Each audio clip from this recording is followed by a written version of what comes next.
ನೋಡಿದನು ಕಲಿ ರಕ್ತ ಬೀಜನು ಗಾಢ ಗರ್ವದಿ ಕುಳಿತ ಶಿವೆಯನು. ಏನಾಶ್ಚರ್ಯ! ನೋಡಿದನು ಕಲಿ ರಕ್ತ ಬೀಜನು ಗಾಢ ಗರ್ವದಿ ಕುಳಿತ ಶಿವೆಯನು. ಆಡಿದನು ತನ್ನೊಳಗೆ ಇವಳನು ತಿಳಿಯದೆ ಇನಿತಾಯ್ತೆ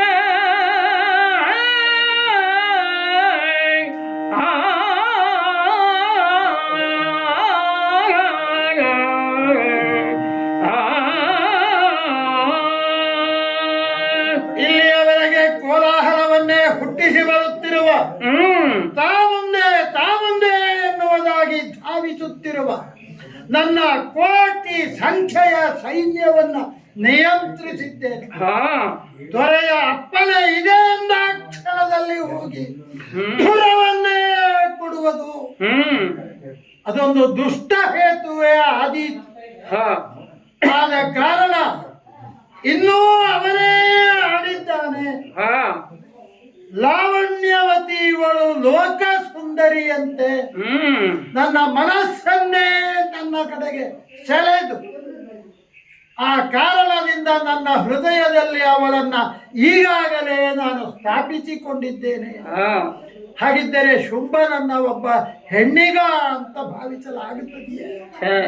ಇಲ್ಲಿಯವರೆಗೆ ಶೈಥಿಲ್ಯವಾಗದ ರೀತಿಯಲ್ಲಿ ಬ್ರಹ್ಮಚರ್ಯವನ್ನ ಪಾಲಿಸುತ್ತಾ ಬಂದಿರುವ ಆತ ಆ ಬ್ರಹ್ಮಚರ್ಯದ ತೇಜದಿಂದಲೇ ಅವನು ಪ್ರತಿ ಸೂರ್ಯನ ಹಾಗೆ ಬೆಳಗುತ್ತಿರುವ ಹಾಗೆ ತಪ್ಪು ಯೋಚನೆಯನ್ನ ಮಾಡಿರ್ಲಿಕ್ಕಿಲ್ಲ ಅಂತ ನನ್ನ ಅಂತರಂಗ ಹೇಳುತ್ತದೆ. ಅವನ ಮನಸ್ಸನ್ನ ಪರಿವರ್ತನೆ ಮಾಡುವುದಕ್ಕೆ ಬೇಕಾಗಿ ನನ್ನ ಎಲ್ಲ ಆಲೋಚನಾ ಶಕ್ತಿಯನ್ನ ವಿನಿಯೋಗಿಸಿದೆ.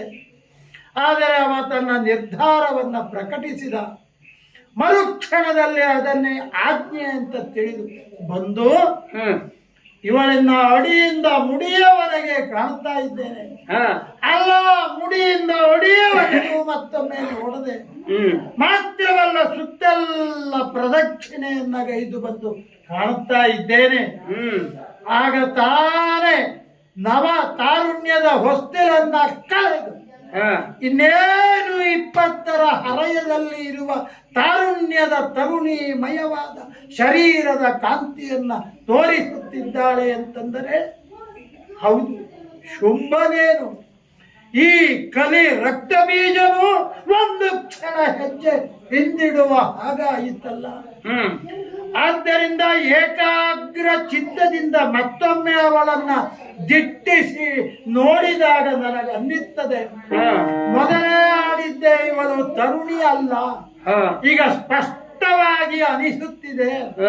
ಲೋಕವನ್ನ ಲಯಗೊಳಿಸುವ ಕಾರ್ಯದಲ್ಲಿ ಅಧೀಚನಾದ ಆ ಶಂಭು ಕೈಲಾಸದ ಅಧಿಪತಿ ಪರಮೇಶ್ವರ ಅವರ ಅರ್ಧಾಂಗಿಯಾದಂತಹ ಪಾರ್ವತಿಯ ಸ್ವರೂಪವನ್ನೇ ಕಾಣ್ತಾ ಇದೆ.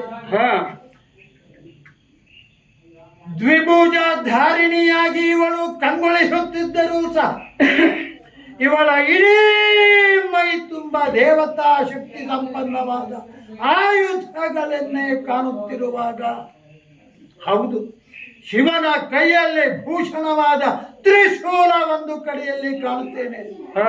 ಬ್ರಹ್ಮನ ಕರದೊಳಗಿರುವ ದಂಡವನ್ನೂ ಗುರುತಿಸ್ತಾ ಇದ್ದೆ. ಹರಿಯ ಕೈಯಲ್ಲಿರುವ ಸುದರ್ಶನವೇ ಇವಳೇನೋ ಎನ್ನುವ ಹಾಗೆ ಇರುವುದನ್ನ ಕಂಡಾಗ ನಿಂತ ನಿಲುವಲ್ಲ, ಆ ಉಯ್ಯಾಲೆಯಲ್ಲಿ ಇರುವ ಬಗೆ ನೋಡಿದರೆ, ಆ ಕುಳಿತಿರುವ ಸ್ಥಿತಿ ಗಮನಿಸಿದರೆ ಗಾಢ ಗರ್ವ. ಗರ್ವ ಅಂದ್ರೆ ಮೈಸೊಕ್ಕು ಅಲ್ಲ. ಈ ಲೋಕದಲ್ಲಿ ಸ್ತ್ರೀ ಶಕ್ತಿ ಹೇಗಿದೆ ಎನ್ನುವುದನ್ನ ಕಾಣಿಸುವುದಕ್ಕೆ ಬೇಕಾದ ಹೆಮ್ಮೆಯ ಪ್ರತೀಕವಾಗಿ ಕಾಣುತ್ತಿದ್ದಾಳೆ.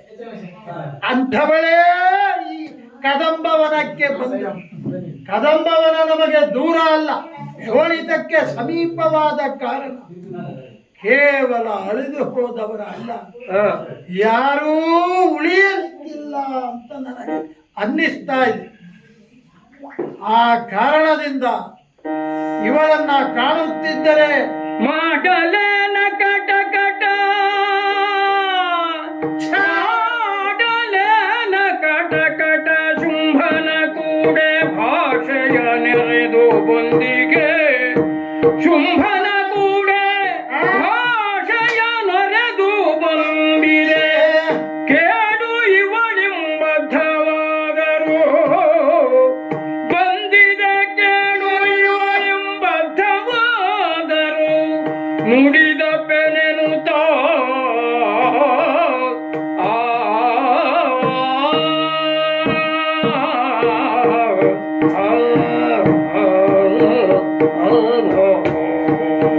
ದೊರೆಯಾದ ಶುಂಭನಿಗೆ ಒಂದು ಮಾತನ್ನ ಆಡಿದ್ದೆ.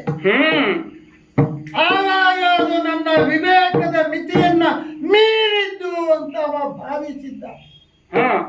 ಪ್ರಭು, ಇವಳಲ್ಲಿ ಶರಣು ಹೋಗೋಣ, ಇವಳ ಅನುಗ್ರಹಕ್ಕೆ ಪಾತ್ರರಾಗಿ ನಾವೆಲ್ಲ ಬದುಕೋಣ ಎಂಬ ಮಾತನ್ನ ಹೇಳಿದರೆ, ಹೋಗು, ನೀನು ಬೇಕಾದರೆ ಅವಳ ಕಾಲುಬುಡದಲ್ಲಿ ಬಿದ್ದು ಬೇಡಿ ಬದುಕು ಅಂತ ಹೇಳಿದ್ದ. ಹಾಗೆ ಈಗ ಅನ್ನಿಸ್ತದೆ, ಏನು ಮಾಡೋಣ? ಶುಂಭನಿಗೆ ಹೇಳಿದ ಮಾತನ್ನು ನಾನು ನಡೆಸೋಣವೇ? ಸಾಧ್ಯವಿಲ್ಲ. ಯಾಕೆ? ದೊರೆಯೇ ನಾನಿದ್ದೇನೆ. ಅವಳಿಗೆ ನನ್ನ ಎದೆಯ ಮೇಲೆ ದಾರಿ ಕೊಟ್ಟೇನು. ಈ ರಕ್ತ ಬೀಜನಲ್ಲಿ ಉಸಿರಿರುವವರೆಗೆ ಅವಳಲ್ಲಿ ರಣಾಗ್ರಕ್ಕೆ ನೀನು ಹೋಗಕೂಡದು. ಭರವಸೆಯನ್ನ ಕೊಟ್ಟವನು, ಹೋಗು, ವಿಜಯವನ್ನ ಸಾಧಿಸು ಅಂತ ನನಗವ ಆಜ್ಞೆಯನ್ನ ಮಾಡಿದ್ದ. ಆದ್ದರಿಂದ ಹಾಗೆ ಮಾಡಲು ಸಾಧ್ಯವಿಲ್ಲ. ಆದರೆ ಇವಳನ್ನ ಕಾಣುವ ಕಾಲಕ್ಕೆ ನನಗಿಂತ ಮೊದಲು ಬಂದವರು ಸುಗ್ರೀವನೆಂಬ ಜ್ಞಾನಿ ಪ್ರಯತ್ನ ಪಟ್ಟಿದ್ದ, ಈ ಯುದ್ಧವನ್ನ ತಪ್ಪಿಸುವ ಬಗೆ ಅಂತ. ಆಗಲಿ, ಅಂತಹದ್ದೇ ಒಂದು ಪ್ರಯತ್ನವನ್ನ ಒಂದು ಕ್ಷಣ ನಾನು ಯಾಕೆ ಮಾಡಬಾರದು? ಯುದ್ಧವೇ ಘಟಿಸುತ್ತಿದೆ ಅಂತಂದರೆ ಆಗ ಅನ್ಯಥಾ ಮಾರ್ಗವಿಲ್ಲ. ಅದಕ್ಕೆ ಬೇಕಾಗಿ ಒಂದು ತಿದ್ದುವ ಪ್ರಯತ್ನ. ಇವಳನ್ನ ಕಾಣುವಾಗ ಆಡುತ್ತೇನೆ, ಓ ತರುಣಿ, ಅಲ್ಲ ಏನಂಕ ನಿಭವತ್ತ ನೀನಗೆ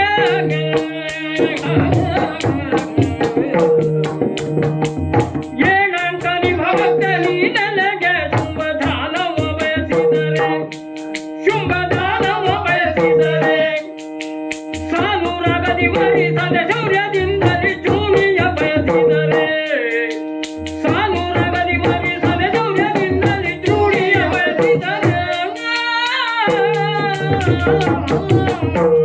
ಓ ತರುಣಿಮಣಿ, ನಿನ್ನನ್ನೇ ಕುರಿತು ಆಡುವುದಕ್ಕೆ ತೊಡಗಿದ್ದೇನೆ. ಹಗೆಗಳಾಗಿ ನಿನ್ನ ಎದುರಿನಲ್ಲಿ ಅಪಾರವಾದ ಸೇನಾಜಾಲವನ್ನ ಹೊಂದಿ ಕೈ ತುಂಬ ಆಯುಧಗಳನ್ನ ಧರಿಸಿ ಆವೇಶಭರಿತರಾಗಿ ನಾವು ಸಮ್ಮುಖಕ್ಕೆ ಬಂದದ್ದಿದ್ದರೂ ಇದೋ ಇವರೆಲ್ಲ ನನ್ನ ತೋರ್ಬೆರಳ ನಿರ್ದೇಶನಕ್ಕೆ ಒಳಪಟ್ಟವರು. ಆದ್ದರಿಂದ ಒಂದಿಷ್ಟು ಹೊತ್ತು ಶಾಂತರಾಗಿರಿ. ನೋಡು, ಕಲ್ಲು ಬಿದ್ದರೂ ಸಪ್ಪಳ ಕೇಳುವಷ್ಟರ ಮಟ್ಟಿಗೆ ಮೌನಿಗಳಾಗಿದ್ದಾರೆ. ತರುಣಿ, ನಮ್ಮವರೇನೋ ಆಡಿದರು. ಷೋಡಶಿಯೊಬ್ಬಳು ಕದಂಬವನದಲ್ಲಿ ಬಂದು ನೆಲೆ ನಿಂತಿದ್ದಾಳೆ, ಉಯ್ಯಾಲೆಯಲ್ಲಿ ಕುಳಿತು ಆಡುತ್ತಿದ್ದಾಳೆ. ಅಲ್ಲ, ತನ್ನ ಸ್ವರಗಳನ್ನು ವಿಂಗಡಿಸುವ ಮೂಲಕವಾಗಿ ಸಂಗೀತದ ರವವನ್ನು ಇಲ್ಲಿ ಬೀರುತ್ತಿದ್ದಾಳೆ ಎನ್ನುವುದಾಗಿ. ತರುಣಿಮಣಿ, ನಿನ್ನನ್ನ ಕಂಡಾವಾಗ ನನಗೆ ಅನ್ನಿಸ್ತಾ ಇದೆ, ಆ ಮುಖಮಂಡಲ ಇಲ್ಲಿಯವರೆಗೆ ಸೂರ್ಯಮಂಡಲವನ್ನೇ ಕಾಣುತ್ತಾ ಬಂದಿರುವ ನಮಗೆ ಈ 7 ಅಂಕ ನಿಭವತ್ರೆ ಅಂದ್ರೆ ಯಾವ ತಾಪವನ್ನು ನಿವಾರಿಸುವ, ಅಮೃತ ಕಿರಣವನ್ನ ಸ್ಫೂಸುವ ಚಂದ್ರಮುಖಿ ಅನ್ನುವುದಾಗಿ ನಿನ್ನನ್ನು ಕರೆಯುತ್ತಿದ್ದೇವೆ. ತಾಯಿ, ಅಪೂರ್ವವಾದಂತಹ ಸೌಂದರ್ಯವನ್ನ ಹೊಂದಿದ್ದು ಹೌದು. ನಿನ್ನ ಕಣ್ಣಿನ ನೋಟಕ್ಕೆ ಎಂತಹವೂ ಸಹ ನಿನ್ನ ವಶವರ್ತಿ ಆಗಿರುವುದಕ್ಕೆ ಸಾಧ್ಯ ಅಂತ ಇಷ್ಟು ಹೊತ್ತಿನ ಅನುಭವದಿಂದಲೇ ನಾನು ತಿಳಿದೆ. ಬಹುಶಃ ನಿನ್ನ ಕಣ್ಣೆದುರಿನಲ್ಲಿ ಕಲ್ಲು ಬಂಡೆಯಾದರೂ ಕರಗಿ ಹೋದೀತು. ಅದಕ್ಕೆ ನಿನ್ನ ವ್ಯಕ್ತಿತ್ವದ ದರ್ಶನವೇ ಕಾರಣ. ನಿನ್ನನ್ನ ಕಂಡಾವಾಗ ಯುದ್ಧ ಮಾಡಬೇಕು ಅನ್ನುವ ಅಪೇಕ್ಷೆ ನಮಗೆ ಬರುತ್ತಲೇ ಇಲ್ಲ. ರಣೋತ್ಸಾಹವನ್ನ ಮೆರೆಯುವುದಕ್ಕೆ ಬೇಕಾಗಿ ಆಯುಧಗಳ ಚಮತ್ಕಾರವೇ ಬಿಟ್ರೆ, ಈ ಭೇರಿ ಪಟಾಕಗಳ ಧ್ವನಿಯೇ ಬಿಟ್ರೆ, ನಿನ್ನನ್ನ ಕಂಡಾವಾಗ ನಿನ್ನಲ್ಲಿರುವ ತಾಯ್ತನಕ್ಕೆ ನಾವು ಶರಣು ಹೋಗಬೇಕು ಅಂತ ನನಗೆ ಅನ್ನಿಸಿ ಹೋಯಿತು. ಪ್ರಪಂಚದಲ್ಲಿ ಹೆಣ್ಣಾದವಳನ್ನ ಮಾತೃಸ್ಥಾನದಲ್ಲಿ ಕಾಣುವುದು ಲೋಕದ ರೂಢಿ. ತತ್ಕಾಲದಲ್ಲಿ ನಾನೋ ಶುಂಭನೋ ಹೊರತಾಗಿ ಅಲ್ಲ.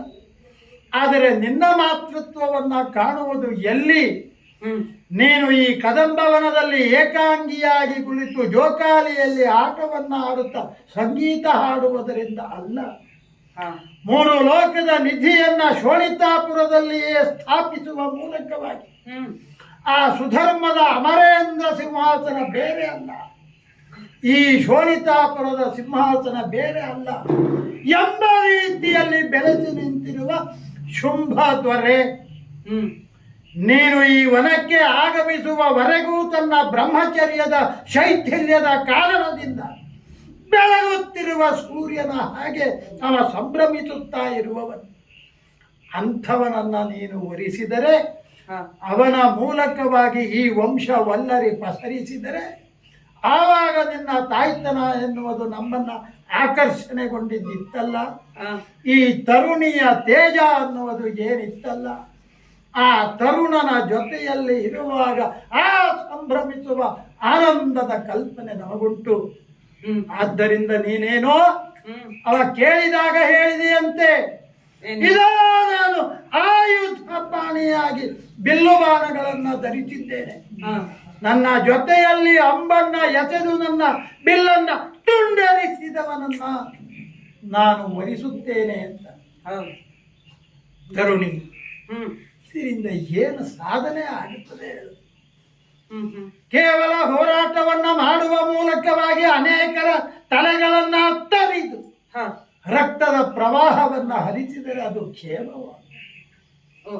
ನಿನ್ನ ಆಗಮನದಿಂದಲೇ ನಮ್ಮಲ್ಲಿ ಇಷ್ಟು ವಿಚಾರ ಶಕ್ತಿ ಬೆಳೆದಿತ್ತಿದೆ ಎನ್ನುವುದನ್ನ ಗಮನಿಸಿದಾಗ, ಇನ್ನು ನೀನು ನಮ್ಮ ಶೋಣಿತದಲ್ಲಿ ನೆಲೆಸಿದರೆ ಇಲ್ಲಿಯವರೆಗೆ ಮಾರ್ಮಲೆಯುತ್ತಿರುವ ದೈತ್ಯರಲ್ಲಿ ಹೊಸ ಪಲ್ಲವಿ ಉದಿಸಿದಂತೆ ಆಗುತ್ತದೆ. ನೀನು ಬರಬೇಕು. ನಮ್ಮ ಶುಂಭ ಇಲ್ಲಿಯವರೆಗೆ ಲೋಕ 3ರಲ್ಲಿ ಕಂಡ ಯಾವ ಹೆಣ್ಣಿನ ಕುರಿತು ಲಕ್ಷಿಸಿದವನಲ್ಲ. ಆದರೆ ನಿನ್ನನ್ನ ವರ್ತಮಾನವನ್ನ ಕೇಳಿದಾಗ ಮಾತ್ರ ಯಾಕೋ ತಾನು ಇವಳನ್ನ ಹೊಂದಬೇಕು, ಸಾಧಿಸಬೇಕು ಎಂಬ ಬಯಕೆ ನಮ್ಮ ಮುಂದೆ ಇಟ್ಟಿದ್ದಾನೆ. ಆ ಕಾರಣ ತಾಯಿ, ಈ ಅಮೃತಮಯವಾದ ಕಿರಣವನ್ನ ಸೂಸುವ ಚಂದ್ರಮುಖ ನಮ್ಮ ಶೋಣಿತ ನಗರಕ್ಕೆ ಆಗಮಿಸಿ ಅಲ್ಲೆಲ್ಲ ಅಮೃತ ವರ್ಷವನ್ನ ಕರೆಯಬೇಕು. ಇದು ನನ್ನ ಬಯಕೆ. ಆಗದೆ ಚಂಡಮುಂಡರು ಅಂತ ಬಂದರು. ಹೌದು, ಚಂಡಿಕೆಯಾಗಿ ಅವರ ರುಂಡವನ್ನು ಚೆಂಡಾಡಿದ್ದೇನೆ. ವರ್ತಮಾನ ಕೇಳಿದ್ದೆ. ಧೂಮ್ರಾಕ್ಷನನ್ನ ಕೇವಲ ಹುಂಕಾರ ಮಾತ್ರದಿಂದ ಧರಾಶಾಹಿಯಾಗಿಸಿದ್ದೆ. ಹೌದು, ಅಷ್ಟಾದಾಗ್ಯೂ ಈಗ ನೀನು ಬಂದು ಇಷ್ಟೆಲ್ಲ ಮಾತನಾಡುವವ ಯಾರು? ತಾಯಿ, ಬೇರೆ ಅಲ್ಲ, ಕಶ್ಯಪ ಮುನಿಯಲ್ಲಿ ದಕ್ಷನ ಮಕ್ಕಳಾಗಿರುವ ಅನೇಕರು ಅವನನ್ನು ವರಿಸುವ ಕಾಲಕ್ಕೆ ಕಶ್ಯಪ ಮುನಿ ವರಿಸಿದ ಒಬ್ಬ ಕಲಾದೇವಿ ಎಂಬವಳ ಮಗ. ಹುಟ್ಟಿನಿಂದ ನಾನು ರಕ್ತ ಬೀಜ ಅಲ್ಲವೇ ಅಲ್ಲ, ನನ್ನನ್ನು ವಿರೂಪಾಕ್ಷ ಅಂತ ಕರೆದಿದ್ರು. ತರುಣಿ, ನನ್ನ ಶರೀರವೇ ಒಂದು ರೀತಿಯ ವಿರೂಪಕ್ಕೆ ಒಳಗಾಗಿತ್ತು. ಆ ವಿರೂಪ ಲೋಕದ ಮುಖಕ್ಕೆ ಕಾಣುವ ಕಾಲಕ್ಕೆ ನನ್ನ ಈ ಹಳೆಯಲ್ಲಿ ವಕ್ರಗತಿಯಲ್ಲೊಂದು ಕಣ್ಣಿತ್ತು. ಅಯ್ಯಿ, ಆ ಕಾರಣದಿಂದ ಇಡೀ ನನ್ನ ಶರೀರವೇ ವಿರೂಪಗೊಂಡಿರುವ ಕಾರಣ ವಿರೂಪಾಕ್ಷ ಜನ್ಮಜಾತ ಹೆಸರು. ಆಮೇಲೆ ನಮ್ಮ ತಾಯಿಯ ಇಚ್ಛೆಯಂತೆ ಹೋಗಿ ಬ್ರಹ್ಮದೇವರಲ್ಲಿ ವರವನ್ನ ಪಡೆದೆ. ವರ ಪಡೆದದ್ದು ಯಾಕೆ? ಕೇವಲ ಬೇರೆಯವರಿಗೆ ತೊಂದರೆಯನ್ನ ಕೊಡಬೇಕು, ಲೋಕ ಕಂಟಕರಾಗಬೇಕು ಎಂಬ ಕಾರಣಕ್ಕಾಗಿ ಅಲ್ಲವೇ ಅಲ್ಲ. ಅಂತವರು ಬಹಳ ಇದ್ದಾರೆ ನಿಮ್ಮಲ್ಲಿ. ಇದ್ದಾರೆ, ನೀ ಹಾಗಲ್ಲ. ಇದ್ದೆ, ನಾನು ಹಾಗೆ ಯೋಚನೆ ಮಾಡಲಿಲ್ಲ. ಸಂದರ್ಭ ಬಂದರೆ ಮಾಡುವುದಿಲ್ಲ ಅಂತಲ್ಲ, ಆ ಸಂದರ್ಭವೇ ಬರಬಾರದು ಎಂಬ ಬಯಕೆ ಉಳ್ಳವರು. ಓಹೋ. ಮೇಲಾಗಿ ಹ್ಮ್ ಬ್ರಹ್ಮದೇವರಿಂದ ವರವನ್ನ ಹೊಂದಿದವನು. ಹ್ಮ್ ಕೇವಲ ಕಾಯಕ್ಕೊಬ್ಬಿದ್ದು ಮಾತ್ರವಲ್ಲ, ಈ ಲೋಕದಲ್ಲಿ ವಿಶಿಷ್ಟವಾದ ರೂಪವನ್ನ ಹೊಂದಿರುವ ನಾನು. ನನ್ನ ಈ ರೂಪವನ್ನ ಮೀರಿಸಿದ ವರದಿಂದ ಕಾಯ ಬಲವನ್ನ ಲೋಕಕ್ಕೆ ಕಾಣಿಸಬೇಕು ಅಂತ ಹೊರತು ಕೇಳಿದ ವರ ನನ್ನ ಮೈಯಿಂದ ಒಂದೊಂದು ರಕ್ತ ಹನಿ ಬಿದ್ದರೆ ಅದಕ್ಕೆ 101 ಮಂದಿ ನನ್ನ ರೂಪವೇ ಹುಟ್ಟಬೇಕು. ಅವರ ರಕ್ತ ಕೆಳಕ್ಕೆ ಬಿತ್ತು ಎಂತಾದರೆ ಅವರಿಗೆ ಮತ್ತೆ 100 ಹೀಗೆ ಬೆಳೆಯುತ್ತದೆ, ಅಕ್ಷಯವಾದಂತಹ ಹುಟ್ಟಾಗುತ್ತದೆ. ಆ ಕಾರಣದಿಂದ ವರವನ್ನ ಕೇಳಿದ ನಾನು. ಮರಣ ಬೇಡ ಅಂತ ಕೇಳಲಿಲ್ಲ, ಆದರೆ ನನ್ನಿಂದ ಹೀಗಾಗಬೇಕು ಅಂತ ಕೇಳಿದಾಗ ಬ್ರಹ್ಮದೇವ ತಥಾಸ್ತು ಅಂತ ಹೇಳ್ದ. ಅವನೇ ನನಗಿಟ್ಟ ಹೆಸರು. ಈ ಲೋಕದಲ್ಲಿ ಎಲ್ಲವರಿಗೂ ಬ್ರಾಹ್ಮಿ ಮುಹೂರ್ತಕ್ಕೆ ಹೆಸರು ಇಡ್ತಾರಂತೆ, ನನಗೆ ಬ್ರಹ್ಮದೇವ ಕೊಟ್ಟ ಹೆಸರು ಯಾವುದು? ಇನ್ನು ಮುಂದೆ ವಿರೂಪಾಕ್ಷ ನಿನ್ನ ಈ ರೂಪವನ್ನ ಮೀರಿಸುವ ಸಾಮರ್ಥ್ಯ ಇರುವ ಕಾರಣ ಇದೋ ನೀನು ರಕ್ತ ಬೀಜ ಎಂಬ ದೈತ್ಯನಾಗಿ ಬೆಳೆ ಅಂತ ಹೇಳ.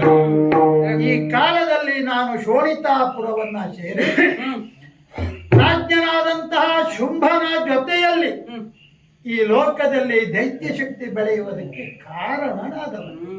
ಅದಕ್ಕೆ ನೀನೊಂದಿಷ್ಟು ಅನುಗ್ರಹ ಮಾಡಿದರೆ, ನಿನ್ನ ಕಣ್ಣು ಕೆಂಪಾಗಿರುವುದನ್ನ ನೀನು ನಿಲ್ಲಿಸಿದರೆ ನನ್ನ ಬಯಕೆ ಈಡೇರ್ತದೆ. ಆಗದೆ ಹೀಗೆ ರಕ್ತಬೀಜ ಬಲ್ಲೆನಯ್ಯ ನೀನು ದುರ ಸಮರ್ಥ ಅಂತ. ದುರಪರಾಕ್ರಮಿ ಎಂಬುದರಿತನು, ದುರಪರಾಕ್ರಮಿ ಎಂಬುದರಿತನು ತರುಣಿಯಾದೆಲ್ಲೊಡನೆ ತಿಳಿಸುವ ತರುಣಿಯಾದೆಲ್ಲೊಡನೆ ತಿಳಿಸುವ ಮೆರೆದು ನಿನ್ನಯ ವಿಕ್ರಮವನ್ನು ಅರಿತುಕೊಂಬೆ. ರಕ್ತಬೀಜ ತರುಣಿ, ನಿನ್ನದಾದಂತಹ ವರ ಹೌದು, ಹಾಗೂ ನಿನ್ನ ಶುಂಭನ ವರ್ಣನೆ ನಿಜ, ನಾನಾ ಬಗೆಯಲ್ಲಿ ಮಾಡಿದ್ದೀ. ವಾಸ್ತವ ಗಳಿಸಿದ್ದು. ಆದರೆ ಅದಕ್ಕೂ ಪೂರ್ವದಲ್ಲಿ ನೀನು ವಿಚಾರವನ್ನು ಮಂಡಿಸಿದ ಬಗೆ ಹೇಗಿತ್ತು? ಯಾವುದು? ತದ್ವಿರುದ್ಧವಾದಂಥದ್ದು. ಹಾ ಹಾ, ನನ್ನನ್ನು ಕಂಡಾಕ್ಷಣ ಮಾತೃತ್ವ ಭಾವವನ್ನು ತಾಳಿದವ ನೀನು. ಹೌದು. ಹಾಗೆಯೇ ಮುಂದುವರೆದು ಹಾ. ನಿತ್ಯವೂ ಸತ್ಯವೂ ಆದಂತಹ ಈ ಆದಿಮಾಯೆ ಮಹಮ್ಮಾಯೆಯ ಶಕ್ತಿಯನ್ನು ಗ್ರಹಿಸಿದವ. ಹೌದು.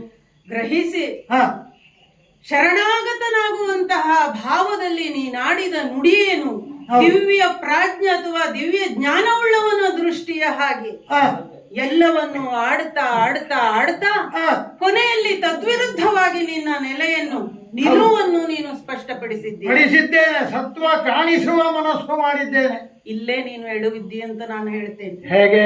ಇದು ವಿಪರ್ಯಾಸ ಅಲ್ಲದೆ ಮತ್ತಿನ್ನೇನು? ಅಂದರೆ ಹಿಂದೂ ಒಬ್ಬ ಬಂದಿದ್ದ, ಏನು? ಮಹಾಸಜ್ಜನ ಮೇಧಾವಿ ಸುಗ್ರೀವ ಎಂಬುವವ. ಹಾ, ಅವನು ನಾನು ಯಾರು ಎಂಬುದನ್ನು ಅರಿತರೂ ಕೂಡ ಹಾ, ಸ್ವಾಮಿನಿಷ್ಠೆ ಎನ್ನುವ ಕಾರಣಕ್ಕಾಗಿ ಹೌದು. ತನ್ನ ನಾಯಕನ ಮಾತನ್ನೇ ನನ್ನಲ್ಲಿ ಹೇಳಿ ನಿಜ, ಬರಬೇಕು ಅಂತ ಹೇಳಿದ. ಹೌದು, ಆ ನಂತರದಲ್ಲಿ ಆದ ಬಳವಳಿಗೆಯನ್ನೆಲ್ಲ ನೀನು ಗಮನಿಸಿದ್ದೀಯ. ನಿಜ. ನಿಮ್ಮವರಾದಂತಹ ಸಾಕಷ್ಟು ದೈತ್ಯರು ಪ್ರಬಲರು ಈಗ ಈಗಾಗಲೇ ಪಟ್ಟಿದ್ದಾರೆ. ಹೌದು. ಹಾ, ಲೋಕಮಾತೆಯ ಶಕ್ತಿಯನ್ನು ನೀನು ಅಂತರಂಗದಲ್ಲಿ ಕಂಡರೂ ಕೂಡ ಹಾ, ಈ ರೀತಿಯಾಗಿ ನಿನ್ನ ಬದ್ಧತೆಯನ್ನು ಅಥವಾ ಆತ್ಮಸಾಕ್ಷಿಗೆ ವಿರುದ್ಧವಾಗಿ ನೀನು ಮಾತಾಡ್ತೀಯ ಅಂತಾದ್ರೆ ಹಾ, ಇದು ವಿಚಿತ್ರ ವೈಚಿತ್ರ್ಯವೂ ಹಾಗೂ ವಿಪರ್ಯಾಸವೂ ಅಲ್ಲದೆ ಮತ್ತೇನು? ಕೌಶಿಕೆ, ಇಷ್ಟೆಲ್ಲ ಜ್ಞಾನಿಯಾದ ನೀನು ಹೀಗೆ ಮಾತಾಡುವುದು ಸರಿಯೋ? ಹಾ, ಕೌಶಿಕೆ, ನಿಮ್ಮಂತ ಅಂಧಾಭಿಮಾನಿಗಳಿಂದಲೇ ಅವರ ದರ್ಪ ಇನ್ನಷ್ಟು ಹೆಚ್ಚಾಗುವುದು. ಕೌಶಿಕೆ, ಹ. ಇಲ್ಲಿಯವರೆಗೆ ಕರುಣಾಪೂರಿತವಾದ ದೃಷ್ಟಿಯಿಂದ ಮಾತನಾಡಿದ್ದೆ. ಆಗಬಹುದಾದ ರಕ್ತಪಾತವನ್ನು ಅವಘಡವನ್ನು ತಪ್ಪಿಸುವುದಕ್ಕೆ ಬೇಕಾಗಿ ನಾವು ಬೇಕಾದರೆ ಒಂದು ತ್ಯಾಗ ಮಾಡೋಣ. ಈ ರಕ್ತ ಪ್ರವಾಹ ಇಲ್ಲಿಗೆ ನಿಲ್ಲುತ್ತದೆ ಅಂತಂದರೆ ಈ ರಕ್ತ ಬೀಜದ ದುರ್ಬುದ್ಧಿಯನ್ನೇ ಇಲ್ಲಿಟ್ಟು ಪೂರ್ಣ ವಿರಾಮ ಹಾಕೋಣ ಅಂತ. ಆದರೆ ನೀನು ನಿನ್ನ ಬಯಕೆ ಹೇಳಿದೆ, ಏನು ನನ್ನೊಡನೆ ಹೋರಾಟ ಮಾಡಿದ್ದೆ ಅವನನ್ನ ವರಿಸುವೆ ಅಂತ. ಅಲ್ಲ, ಅದಕ್ಕೂ ಮುನ್ನ ಕೇಳು. ಹ, ಈಗ ನಿನ್ನ ಅಧರ್ಮಿಯಾದಂತಹ ಶುಂಭ, ಹ, ಧರ್ಮವಂತನಾದಂತಹ ನೀನು, ಹ, ನಿಮ್ಮಲ್ಲಿ ಈಗ ವಿರೋಧಾಭಾಸದ ನಿಲುವಿದೆ. ಆದರೆ ನೀನು ಆಯ್ಕೆ ಮಾಡಿಕೊಂಡದ್ದು ಅವನದ್ದೇ ಮಾತನ್ನು. ಹೌದು ತಾಯಿ, ಸ್ವಾಮಿಗೆ ವಿರುದ್ಧವಾಗಿ ನೀನು ಹೋಗುವುದಿಲ್ಲ ಅಂತ ಆಡ್ತಾ ಇದ್ದೀಯಲ್ಲ. ನಿಜ, ಕಾರಣ ಉಂಟು ಹ. ತಾಯಿ. ನೀನು ನನ್ನನ್ನು ಕಂಡ ಬಗೆ ಹೇಗೆ, ಅದ ನನ್ನನ್ನು ಒಪ್ಪಿಕೊಂಡ ಬಗೆ ಹೇಗೆ ಅಂತ ಆದ್ಮೇಲೆ, ಹ. ತಾಯಿ ಅಂತ ನೀನು ಒಪ್ಪಿದೆ ಅಂತ ಆದ್ಮೇಲೆ ನನ್ನಲ್ಲಿ ಶರಣಾಗದ್ರೆ ಆತಿ ಪಡೆದರೆ ಹ. ನಿನ್ನನಿಗೂ ಒಂದು ಅವಕಾಶವಿಟ್ಟು ನಾನು ನಿನ್ನನ್ನು ಆವಾಗ ಬದುಕಿಸುತ್ತೇನೆ. ಮಾತ್ರ ವಾತ್ಸಲ್ಯ ಕಾಣಿಸುತ್ತೀಯ ಹ. ಅಲ್ವಾ? ಹೌದು. ಹ. ನಿನಗೂ ಒಂದು ಒಳ್ಳೆಯ ಮುಕ್ತಿ ದೊರೆಯಲಿಕ್ಕೆ ಇದೊಂದು ಅವಕಾಶ ಉಂಟು. ಹ. ಸದವಕಾಶವನ್ನು ನೀನು ಬಳಸಿಕೊಂಡು ಹ. ಶರಣಾಗತಿ ಅಂತ ಆದ್ರೆ ನಿನಗೆ ಒಳ್ಳೆಯದನ್ನೇ ನಾನು ಮಾಡ್ತೇನೆ. ತಾಯಿ ಆದ್ರೆ ಹ. ಪುರಸಮರ್ಥ ಎಂಬುದಾಗಿ ನೀನು ಯುದ್ಧಕ್ಕೆ ಬರ್ತೆ ಅಂತ ಆದ್ರೆ ಹೌದು. ಈಗ ಯುದ್ಧದಲ್ಲಿ ನೀನು ಗೆಲ್ಲುವ ಸಾಧ್ಯತೆ ಇಲ್ಲ. ಹ. ಮತ್ತೆ ನಾನು ಆದಿಶಕ್ತಿ ಅಂತ ಮೇಲೆ ನೀನು ಸಾವು ಖಂಡಿತ. ಹ. ಆದಾಗದಾಗಲೂ ಕೂಡ ಹ. ನೀನು ನಿನ್ನ ಸ್ವಾಮಿಯ ಮಾತನ್ನು ನಡೆಸಿಕೊಟ್ಟ ಹಾಗೆ ಆಗುವುದಿಲ್ಲ. ಹ. ಈಗ ನೀನೇ ಗೆದ್ದಿ ಅಂತ ಆದ್ರೆ ಹ. ನಿನ್ನನ್ನೇ ವರಿಸುವವಳು ನಾನು. ಹ. ನಿನಗೇ ವರಮಾಲೆಯನ್ನು ಹಾಕುತ್ತೇನೆ. ತಾಯಿ. ಆಗಲೂ ನೀನು ಸ್ವಾಮಿಯ ವಿರೋಧವನ್ನು ಕಟ್ಟಿಕೊಳ್ಳಬೇಕಾಗ್ತದೆ. ಹೌದು. ಹಾಗಿದ್ದಾಗ ನಿನ್ನ ಹಾಗೂ ನಿನ್ನ ಸ್ವಾಮಿಯ ಯಾವ ಇಂಗಿತವೂ ಇಲ್ಲಿ ಬಗೆಹರಿಯುವುದು ಅಂತ ಆದ್ಮೇಲೆ ಹ. ನೀನು ಧರ್ಮ ಮಾರ್ಗದಲ್ಲಿ ಬಂದು ಹ. ನನಗೆ ಶರಣಾಗತಿ ಆಗುವುದರಲ್ಲಿ ನಿನ್ನ ಒಳಿತಿದೆ ಅಂತ ಮತ್ತೆ ಮತ್ತೆ ಸಾರಿ ಹೇಳ್ತೇನೆ. ಕೇವಲ ಇಲ್ಲಿಯವರೆಗೆ ಸಮಷ್ಟಿಯಿಂದ ವ್ಯವಹರಿಸುತ್ತಾ ಬಂದಿರುವ ನಾವುಗಳು ಹ. ಆ ಸಮಷ್ಟಿ ಪ್ರಜ್ಞೆಯಲ್ಲಿಯೇ ಸಾಗುವ ವಿನಃ ಹ್ಮ್. ಕೇವಲ ನನ್ನೊಬ್ಬನ ಬದುಕನ್ನ ಮಾತ್ರ ನಾವು ನೇರಗೊಳಿಸಿಕೊಂಡರೆ ಹ್ಮ್. ಅದು ಸ್ವಾರ್ಥದ ಬದುಕಾಗುತ್ತದೆ ಎಂಬುದಾಗಿ ಈ ರಕ್ತ ಬೀಜ ತಿಳಿದವರು. ಹ್ಮ್. ನಮ್ಮ ದೊರೆಯಾದಂತಹ ಶುಂಭ ಹ್ಮ್. ಇಲ್ಲಿಯವರೆಗೆ ವರವರ ಬ್ರಹ್ಮಚರ್ಯದ ಬಲವಾಗಿ ಅವ ಭಾವಿಸಿದ್ದು ಸ್ವಾರ್ಥಿಯಾಗಿ ಬದುಕಲಿಲ್ಲ. ಅವ ನಿಸ್ವಾರ್ಥದಿಂದಲೇ ಬದುಕಿದ್ದು. ದೇವ ವಸ್ತುಗಳನ್ನ ತಂದವನು ಅದನ್ನ ಎಲ್ಲ ಈ ದೈತ್ಯರಿಗೆ ಹಂಚಿದ್ದಾನೆ. ಆ ದೇವತೆಗಳಿಗೆ ಸಲ್ಲಬೇಕಾದ ಹವಿರ್ಭಾಗವನ್ನ ನಿಲ್ಲಿಸಿದವನು ಹ್ಮ್. ಇಲ್ಲಿ ಎಲ್ಲ ರಾಕ್ಷಸರಿಗೆ ಅದನ್ನ ಉಣಬಡಿಸಿದ್ದಾನೆ. ಹ್ಮ್. ಆದ ಕಾರಣ ಶುಂಭನ ಮಾರ್ಗದಿಂದ ಪ್ರತಿರೋಧವಾಗಿ ಅಂತಲ್ಲ, ಹ್ಮ್. ನಾನು ನಿನ್ನಲ್ಲಿ ಶರಣು ಬರುವುದು ಹೇಗೆ? ಹ. ನೀನು ಬಂದು ಹ್ಮ್. ಶುಂಭನನ್ನ ಮದುವೆಯಾಗಿ ಹ್ಮ್. ಮಕ್ಕಳನ್ನ ಪಡೆದಾವಾಗ ಹ್ಮ್. ನಿನ್ನ ಮಾತ್ರ ವಾತ್ಸಲ್ಯ ಹೇಗಿರುತ್ತದೆಯೋ ಹ್ಮ್. ಆ ತಾಯ್ತನ ಹ್ಮ್. ಹೆಣ್ಣಿನಲ್ಲಿ ಗುರುತಿಸಿದ್ದು ಹೌದು. ಹ್ಮ್. ಅನುಭವಿಸುವುದಕ್ಕೆ ಈ ಕ್ರಮವನ್ನ ಮಾಡಿದ್ದು. ಇಷ್ಟು ಹೇಳಿದರೆ ಹ್ಮ್. ಹ? ನನ್ನ ಎಲ್ಲ ವಿನಯದ ಮಾತುಗಳನ್ನ ಆಡಿದೆ. ಹ್ಮ್. ದೊರೆಯಾದ ಶುಂಭನ ಕುರಿತಾಗಿ ಹ್ಮ್.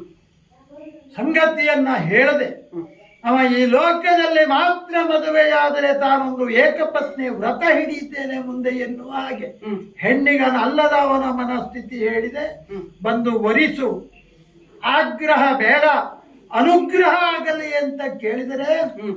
ಬರ್ತೀಯಾ ಅಮ್ಮ? ರಕ್ತಬೀಜ, ಓ ಯುದ್ಧವೇ ನಿನ್ನ ಅಂತಿಮ ನಿರ್ಧಾರ ಅಂತ ಆದ್ರೆ ಹ. ನೋಡೋಣ ನೋಡೋಣ ನೋಡೋಣ. ಹಾಗಾದ್ರೆ ನೀನು ಬರುವವಳಲ್ಲ. ಇದು ಆಯುಧವನ್ನು ಸಿದ್ಧವಾಗು.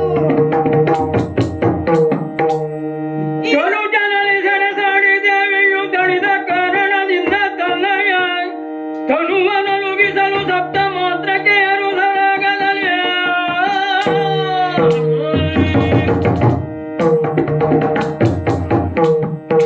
ಬ್ರಹ್ಮನ ವರವನ್ನು ಪಡೆದಂತಹ ಈ ರಕ್ತ ಬೀಜ ಅಸಾಮಾನ್ಯವಾದಂತಹ ಪ್ರತಿಭೆಯನ್ನೇ ಮೆರೆಯುತ್ತಾ ಇದ್ದಾನೆ.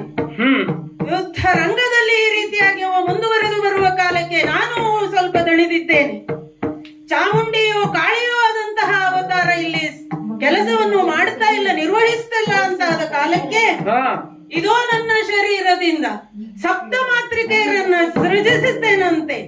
ಬ್ರಹ್ಮನ ಶಕ್ತಿಯಾದಂತಹ ಬ್ರಹ್ಮಾಣಿ ಹಂಸವಾಹಿನಿಯಾಗಿ, ಅಂಕುಶಪಾಣಿಯಾಗಿ, ಹಾಗೂ ವಿಷ್ಣುವಿನ ಶಕ್ತಿಯಾದಂತಹ ವೈಷ್ಣವಿಯು ಗರುಡ ವಾಹನೆಯಾಗಿ, ಶಂಖ ಚಕ್ರ ಗದಾ ಪದ್ಮಹಸ್ತೆಯಾಗಿ, ಇಂದ್ರನ ಶಕ್ತಿಯಾದಂತಹ ಇಂದ್ರಾಣಿಯು ವಜ್ರಾಯುಧವನ್ನು ಹಿಡಿದು ಗಜವಾಹಿನಿಯಾಗಿಯೂ, ಶಿವನ ಶಕ್ತಿಯಾದಂತಹ ಮಾಹೇಶ್ವರಿಯು ತ್ರಿಶೂಲಪಾಣಿಯಾಗಿಯೂ ನಂದಿವಾಹಿನಿಯಾಗಿಯೂ, ವಿಷ್ಣುವಿನ ವರಾಹಾವತಾರದ ಶಕ್ತಿಯಾದಂತಹ ವಾರಾಹಿಯು ಆಯುಧ ಸಹಿತಳಾಗಿ, ಅಷ್ಟೇ ಅಲ್ಲ ವಿಷ್ಣುವಿನ ನರಸಿಂಹಾವತಾರದ ಶಕ್ತಿಯಾದಂತಹ ನಾರಸಿಂಹೆಯು ಕೂಡ ಅವತರಿಸಲಾಗಿ, ಹಾಗೂ 7ನೆಯ ಅವತಾರದಲ್ಲಿ ಶಿವನ ಕುಮಾರನಾದಂತಹ ಕಾರ್ತಿಕೇಯನ ಶಕ್ತಿ ಕೌಮಾರಿಯಾಗಿ, ಮಯೂರ ವಾಹಿನಿಯಾಗಿ ನಾನಿಲ್ಲಿ ಬಂದು ರಣರಂಗದಲ್ಲಿ ಎಲ್ಲರೂ ರಕ್ತ ಬೀಜದೊಡನೆ ಯುದ್ಧವನ್ನು ಮಾಡುವ ಹಾಗೆ ಆದೇಶವನ್ನು ನೀಡಿದ್ದೇನೆ.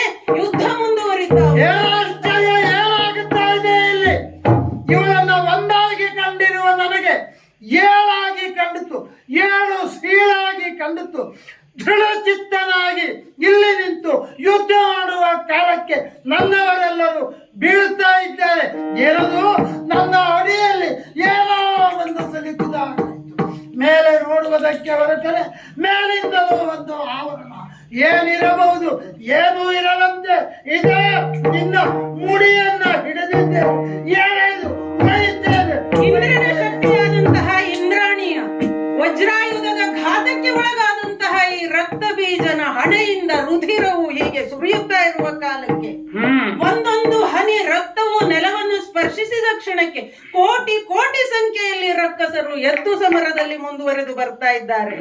ಹಾಗಾದರೆ ಏನು ಮಾಡೋಣ ಎಂಬುದಾಗಿ ಈಗ ನಿರ್ಧರಿಸಿ ಈ ಅವನ ಶರೀರದಿಂದ ಸುರಿಯುತ್ತಿರುವಂತಹ ಒಂದು ಹನಿ ರಕ್ತವೂ ನೆಲಕ್ಕೆ ಬೀಳದ ಹಾಗೆ ಇದೋ ನನ್ನ ಜಿಹ್ವೆಯನ್ನು ನಾನು ಮುಂದಕ್ಕೆ ಚಾಚಿ ಪರಿಮಾಣದಂತೆ ವ್ಯಾಪಿಸಿ ರಕ್ತದ ಬಿಂದುಗಳನ್ನ ಸಂಗ್ರಹಿಸಿ ರಕ್ತೇಶ್ವರಿಯಾಗಿ ಎಲ್ಲವನ್ನು ಪಾನ ಮಾಡಿ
ಯಾವುದಕ್ಕೆ? ನಿನ್ನ ಪರಾಕ್ರಮಕ್ಕೆ ಅಲ್ಲ, ನಿನ್ನ ಛಲಕ್ಕೆ ಮೆಚ್ಚಿದೆ. ಆಡಿದ ಮಾತಿಗೆ ಬದ್ಧಳಾಗಿ ಧೊರಕ್ಕೆ ಸಿದ್ಧವಾದಂತ ಈ ನಿನ್ನ ರೀತಿಗೆ ಮೆಚ್ಚಿದೆ. ಓ ಚೆಲುವೆ, ನನಗಾಗಿ ಕೇಳಲಿಕ್ಕೆ ಬಂದವನ್ನೆಲ್ಲ ವಧಿಸಿದೆ. ನಿನ್ನನ್ನ ಮೊದಲು ಕೆಲವರು ಹೇಳಿದರು ಲೋಕ ಕಾಯುವ ದೇವಿ ಅಂತ ಹೇಳಿದರು, ಮತ್ತೆ ಕೆಲವರು ಲೋಕಮಾತೆ ಅಂತ ಹೇಳಿದರು, ಇನ್ನು ಕೆಲವರು ಆರಾಧ್ಯ ಸ್ವರೂಪಿಣಿ ಅಂತಲೂ ಹೇಳಿದರು. ಆದ್ರೆ ನಮ್ಮವರು ಮಾತ್ರ ಹೇಳಿದ್ದು ಬೇರೆ, ಭೋಗಕ್ಕೆ ಯೋಗ್ಯವಾದಂತಹ ಸುಂದರಿ ಅಂತ. ಹಾಗಾಗಿ ನಮ್ಮವರ ಮಾತನ್ನ ಪ್ರಮಾಣವಾಗಿರಿಸಿಕೊಂಡು ಬಂದವನು ನೀನ್ ಯಾರು ಎಂದು ಅರಿಲಿಕ್ಕೆ ಶುಂಭ ಬಂದವ. ಹಾಗಿದ್ರೆ ನೀನು ಕ್ರಮಿಸಿದ ದಾರಿ ನಿನಗೆ ಉಚಿತ ಅಂತ ಅನಿಸಿದೆ, ನಾನು ಕ್ರಮಿಸಿದ ದಾರಿ ನನಗೆ ಸರಿ ಅಂತ ಅನಿಸಿದೆ. ಈಗ ನಿನ್ನ ಪಂಥ ಏನು? ಯೋಮಾಂ ಜಯತಿ ಸಂಗ್ರಾಮೆ ಯೋಮೇ ದರ್ಪಂ ಹಪೋಹತಿ ಯೋಮೇ ಪ್ರತಿಫಲೋ ಲೋಕೆ ಸಮೇ ಭರ್ತ ಭವಿಷ್ಯತಿ. ಅಲ್ಲವೇ? ಶುಂಭನಾದರೇನು ಶಂಭುವಾದರೇನು ಅಂತಲೂ ಆಡಿದ್ದೆ. ಹಾಗಾಗಿ ನಿನ್ನ ಆ ಪಂಥದಂತೆ ಬಂದವನು ಈ ಶುಂಭ. ಅರ್ಥ ಆಯ್ತೇನೆ ನಿನಗೆ? ವರಿಸುವುದಕ್ಕಾಗಿ ಬಂದಿದ್ದೀಯ? ವರಿಸುವ ಮನ ಇದೆ ಅಂತಾದ್ರೆ ವರಿಸುವ ಮನವಿದ್ದವನು ವರಿಸುವ ಮನವಿದ್ದವನು ಸಂಗರಕ್ಕೆ ತರದೆ ಸಂಗರಕ್ಕೆ ತರದೆ ಬರಿದೆ ಕೊಡುವಿದ ದೈತ್ಯರನು ಬರಿದೆ ಕೊಡುವಿದ ದೈತ್ಯರನು ಈ ಪರಿಕಲಿಸಿದ ಬಗೆಗೇನು ಬಲಿರೆ ಮೆಚ್ಚಿದೆ ಎಂಬುದಾಗಿ ಆಡಿ ಇಷ್ಟೆಲ್ಲವೂ ನಡೆದ ಮೇಲೂ ನೀನು ನನ್ನನ್ನು ಒರೆಸುವುದೇ ಹೌದು ಅಂತಾದ್ರೆ ಮತ್ತೆ ನೀನು ಆಗಲೇ ಬರಬಹುದಿತ್ತಲ್ಲ ಅನ್ನುವುದು ನನ್ನ ಪ್ರಶ್ನೆ. ಯಾಕೆಂದ್ರೆ ನಿನ್ನವರಾದಂತಹ ಸಹೋದರನೂ ಆದಂತಹ ನಿಶುಂಭನು ಈಗ ಮಣಿದಿದ್ದಾನೆ, ಮರಣವನ್ನಪ್ಪಿದ್ದಾನೆ. ಅಳಿಯನನ್ನು ಕಳೆದುಕೊಂಡಿದ್ದೀಯ, ಮಿತ್ರರನ್ನು ಕಳೆದುಕೊಂಡಿದ್ದೀಯ, ಬಂಧು ಬಾಂಧವರು ಸಮಸ್ತ ಕುಲದವರನ್ನು ಕಳೆದುಕೊಂಡಿದ್ದೀಯ. ನಿನ್ನದಾದಂತಹ ಇಚ್ಛೆಯನ್ನು ಈಡೇರಿಸಿಕೊಳ್ಳುವ ನಿಟ್ಟಿನಲ್ಲಿ ನಿನ್ನವರನ್ನೇ ನೀನು ಯುದ್ಧಕ್ಕೆ ಕಳಿಸಿ ಎಲ್ಲರನ್ನೂ ಕಳೆದುಕೊಂಡಂತಹ ಪಾಪಿಯಾಗಿದ್ದೀಯ. ಅಷ್ಟೇ ಅಲ್ಲ, ಈ ರಣರಂಗದಲ್ಲಿ ಶವವಾದವರ ಮೇಲೆ ಈ ಮರಣ ಶಯ್ಯೆಯ ಮೇಲೆ ನಿನ್ನದಾದಂತಹ ವಿವಾಹ ಮಹೋತ್ಸವವನ್ನು ಆಚರಿಸಿಕೊಳ್ಳಬೇಕಂತಹ ಇಂಗಿತವನ್ನು ಈಗಲೂ ನೀನು ಹೊಂದಿದ್ದಿ ಅಂತಾದ್ರೆ ಅದಕ್ಕಿಂತಲೂ ಘೋರ ಪಾಪ ಉಂಟೋ?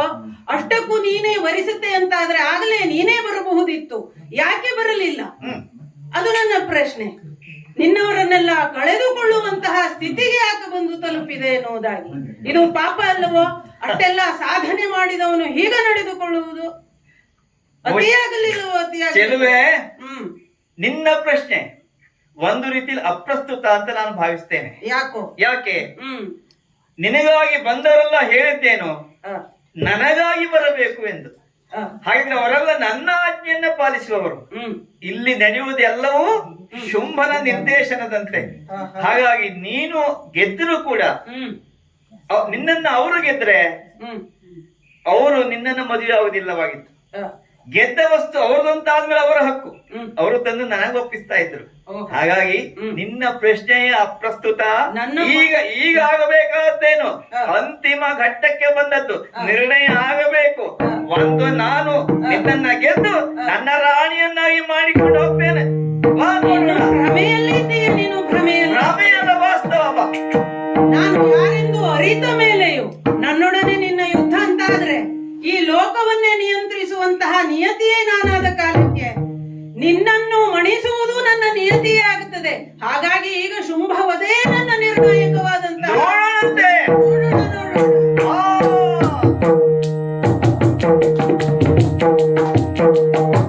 ದರ್ಪ ಅಹಂಕಾರಗಳಿಂದ ಮೆರೆಯುತ್ತಿದ್ದಂತಹ ಧರ್ಮಿಯಾದಂತಹ ಶುಂಭನ ವಧೆಯು ಶಾಂಭವಿಯಾಗಿ ನಾನು ಸಾಧಿಸಿದ್ದೇನೆ. ಸುರಪಾಲ, ಸುರನಾಥ ದೈತ್ಯರ ಗುಂಡವನು ಸಂಗ್ರಾಮದಲ್ಲಿ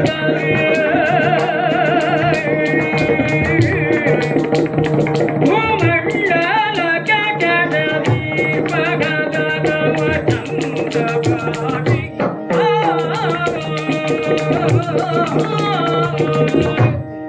ಸುರಪಾಲ, ಇದು ನೀವೆಲ್ಲ ಗೋಳುಗುಟ್ಟುವ ಕಾಲಕ್ಕೆ ನಾನು ಶ್ರೀದೇವಿಯಾಗಿ ಬಂದು ನಿಮ್ಮದಾದಂತಹ ಸ್ವರ್ಗವನ್ನು ನಿಮಗೆ ಮರಳಿ ಇಟ್ಟಿದ್ದೇನೆ. ಆದರೆ ದೈವವತ್ವವನ್ನು ಕಳೆದುಕೊಂಡು ಈ ತುಹಿನಗಿರೆಯಲ್ಲಿ ಪ್ರಾಣಿ ಪಕ್ಷಿಗಳಾಗಿ ಸುತ್ತಾಡ್ತಾ ಅಲೆದಾಡ್ತಾ ಇದ್ದೀರಲ್ಲ, ನನ್ನೆಲ್ಲ ಲೀಲೆಯನ್ನು ಕಂಡವರು ನೀವು ಪುನಃ ದೇವತಾ ಶಕ್ತಿಯನ್ನು ಪಡೆದುಕೊಂಡಿದ್ದೀರಿ ಈಗ. ಹಾಗಾಗಿ ಇನ್ನು ಮುಂದೆ ಇಂದ್ರ ಪದವಿ ದೇವೇಂದ್ರನದ್ದೇ ಎನ್ನುವುದು ಆಯಿತು. ಲೋಕವು ನೋಡಿದೆ. ಇದುವರೆಗಿನ ಪ್ರಸಂಗವನ್ನು ನೋಡಿದಂತಹವರಿಗೆ ಏನನ್ನ ಹೇಳಲಿಕ್ಕೆ ಬಯಸುತ್ತೇನೆ ಅಂತಂದ್ರೆ, ಅದೃಶ್ಯಳಾಗಿ ಸದಾ ಮಾಯೆಯಾಗಿ ನಾನು ಇರುವಂತವಳು, ಹೀಗೆ ದುಷ್ಟರ ಸಂಹಾರಕ್ಕಾಗಿ ಧರ್ಮ ಸಂಸ್ಥಾಪನೆಗಾಗಿ ಮಾತ್ರ ಮೂರ್ತ ರೂಪದಲ್ಲಿ ಕಾಣಿಸಿಕೊಂಡವಳು, ಹಾಗೂ ಇದು ಅಂತ್ಯವಾಗಬೇಕು, ನನ್ನ ಅಂತಿಮ ದರ್ಶನವಾಗಬೇಕು ಅನ್ನುವುದನ್ನಾಗಿ ನಾನು ಇಚ್ಛೆ ಪಟ್ಟವಳಿದ್ದೇನೆ. ಹಾಗೂ ಅದೇ ನನ್ನ ಸಂಕಲ್ಪವಿರುವ ಕಾಲಕ್ಕೆ ಇನ್ನೆಂದೂ ನಾನು ಹೀಗೆ ಈ ರೀತಿಯಲ್ಲಿ ಧರೆಗೆ ಅವತರಿಸಿ ಬರುವಂತಹ ಪ್ರಮೇಯ ಬರಲಿಕ್ಕಿಲ್ಲ. ಹಾಗೆ ತ್ರೇತಾಯುಗವು ಕಳೆದು ದ್ವಾಪರ ಯುಗವು ಬಂದ ಕಾಲಕ್ಕೆ ಮಹಾವಿಷ್ಣುವಿನ ಅವತಾರವಾಗಿ ಕೃಷ್ಣ ಜನಿಸಿದಾಗ ಅವನ ಸಹಭವೆಯಾಗಿ ಒಮ್ಮೆ ಕಾಣಿಸಿಕೊಳ್ಳುತ್ತೇನೆ. ಆ ನಂತರದಲ್ಲಿ ಕಲಿಯುಗದಲ್ಲಿ ಕೂಡ ಯಾವುದೇ ದೃಶ್ಯ ರೂಪದಲ್ಲಿ ನಾನು ಕಾಣಿಸಿಕೊಳ್ಳುವಂತಹ ಅಗತ್ಯ ಬೀಳಲಿಕ್ಕಿಲ್ಲ. ಹಾಗೊಂದು ವೇಳೆ ಮಾನವರು ಕಲಿಯುಗದಲ್ಲಿ ನನ್ನನ್ನು ಆರಾಧಿಸಬೇಕು, ಮುಕ್ತಿಯನ್ನು ಸಾಧಿಸಬೇಕು ಅಂತ ಆದ್ರೆ ಭಕ್ತಿ ಮಾರ್ಗವೇ ಶ್ರೇಷ್ಠ. ಭಕ್ತಿ ಪರಂಪರೆಯು ಮುಂದುವರಿಯುತ್ತದೆ. ಹೇಗೆ ಈನೆಲ್ಲ ದೇವಿ ಮಹಾತ್ಮೆಯ ಪ್ರಸಂಗವನ್ನು ಪಠಣ ಮಾಡಿ ಪಾರಾಯಣಗೈದರೂ ಕೂಡ ಅವ್ರಿಗೆ ಪುಣ್ಯ ಮಹಾಪುಣ್ಯ ಲಭಿಸುತ್ತದೆ. ಹಾಗೆ ದುರ್ಗಾ ಸಪ್ತಶತಿಯಲ್ಲಿ ದೇವಿಯನ್ನು ನಾನಾ ನಾಮಗಳಿಂದ ಸಹಸ್ರನಾಮಗಳಿಂದ ಕೊಂಡಾಡುವಲ್ಲಿ ನಾನು ಅವರ ಮೇಲೆ ಕರುಣೆಯನ್ನು ಬೀಡುವುದು ಸಾಧ್ಯವಾಗುತ್ತದೆ. ಅಂತಹ ಒಂದು ಪವಿತ್ರವಾದಂತಹ ಭಕ್ತಿ ಮಾರ್ಗವನ್ನು ಅವರೆಲ್ಲರೂ ಕಂಡುಕೊಳ್ಳುವಂತಾಗಲಿ. ಹಾಗೆಯೇ ನಾನು ಅಂತರ್ಗತಳಾಗಿ ಮಣಿದ್ವೀಪದಲ್ಲಿ ನೆಲೆಸುವಂತಹ ಕ್ಷಣ ಈಗ ಬಂದಿದೆ. ಹಾಗಾಗಿ ನಾನು ಊರ್ಧ್ವ ಲೋಕದತ್ತ ಸಾಗುತ್ತೇನೆ. ಎಲ್ಲರಿಗೂ ಸನ್ಮನ್ಮಗಳವಾಗಲಿ, ಸನ್ಮನ್ಮಗಳವಾಗಲಿ, ಪ್ರಕೃತಿ ಎಂದಿನಂತೆ ಮುಂದುವರಿಯಲಿ ಅಂತ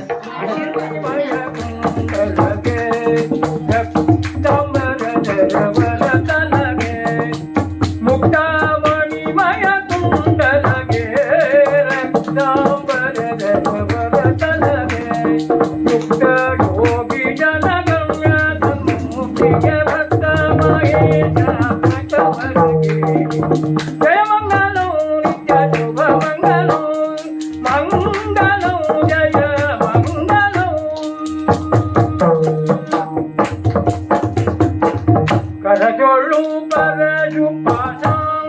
ವಂಶಧರನಿಗೆ ಔಷಧಿ ಭಕ್ತರ ಪೊರೆವೊಳಗೆ ಉರಗ ಭೂಷಣನ ಕುಮಾರ ಗಜಾರ್ಜನ ಚರಣ ಸರೋಜಕರತಿಯತ್ತಿರ ಆರತಿಯತ್ತಿರ ಆರತಿಯತ್ತಿರ